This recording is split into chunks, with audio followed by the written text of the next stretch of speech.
بسم اللہ الرحمن الرحیم۔ شروع اللہ کا نام لے کر جو بڑا مہربان نہایت رحم والا۔ ایک ان کی خامی کو نوٹ کیا، پھر میں دوسرے بزرگ کے پاس گیا تو ایک خامی میں نے ان کی نوٹ کی، اس طرح 99 بزرگوں کے پاس گیا، اور جب 100ویں بزرگ کے پاس گیا اور میں نے کہا حضرت میں 99 بزرگوں کے پاس گیا ہوں اور میری نیت یہ تھی کہ میں ان سے بیعت ہوں، لیکن ہر ایک کی ایک ایک خامی سے میں آگاہ ہوا اور اب آپ کے پاس آیا ہوں اور کچھ دن گزارنا چاہتا ہوں، اور میں آپ کو پہلے بتا دیتا ہوں کہ میری نظر بڑی باریک ہے، میں بہت تیز ہوں، تو میں آپ کے ساتھ کچھ وقت گزارنا چاہتا ہوں، آپ بھی محتاط رہیے۔ تو وہ بزرگ فرمانے لگے کہ ان سے تو ایک ایک خامی ملی ہے، میرے سے تو بہت زیادہ مل جائیں گی، میں تو سراپا عیب ہوں، لیکن میں تمہیں صرف ایک بات کہتا ہوں کہ تو ان 99 آدمیوں کے پاس گیا، سال لگا، 2 سال لگے،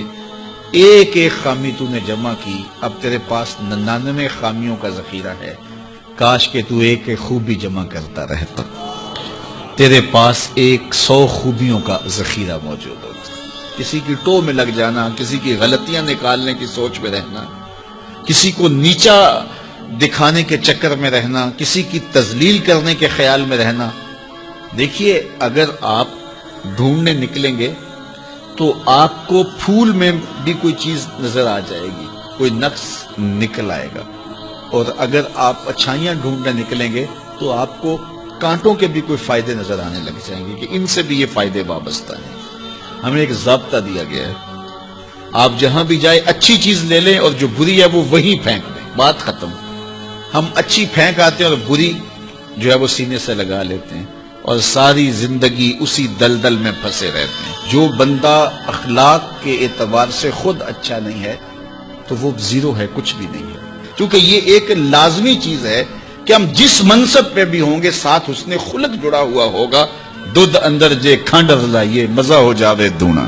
تو پھر سواد آ جائے گا، لطف آ جائے گا، لیکن اگر دودھ بھی ہو تو اس میں بدخلقی کی کڑواہٹ ڈال دی جائے تو پھر آپ ڈاکٹر ہیں، آپ محدث ہیں، آپ مدقق ہیں، آپ مفکر ہیں، آپ مفتی شہر ہیں، آپ علامہ ہیں، آپ پیر طریقت ہیں، آپ شوہر ہیں، آپ باپ ہیں، جو کچھ بھی ہیں، لیکن یہ سب کے ساتھ بدخلقی کی کڑواہٹ اور تلخی شامل ہو گئی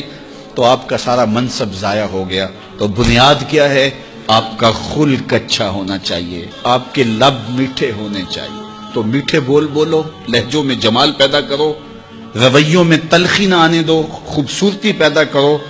اور اپنے انداز زندگی کو مرتب کرو، خلق خدا کے ساتھ اچھے رویے رکھو، بالخصوص اپنی دوستیوں میں ایک اچھے دوست بن کے ابھرو، اور اپنے کلاس فیلوز کے اندر ایک اچھے کلاس فیلو کے روپ کے اندر آگے آؤ، اور مٹھاس تمہارے لہجوں میں گھلی ہوئی ہو، اور تم بات کرو تو پیار پھیلتا چلا جائے اور محبت پھیلتی چلی جائے۔ ہاں جہاں کہیں سخت بات کرنی ہوتی ہے وہ بھی ایک موقع ہوتا ہے، لیکن عمومی رویوں کی میں بات کر رہا ہوں، تو اللہ تعالیٰ جل شانہ ہم سب کو توفیق عطا فرمائے۔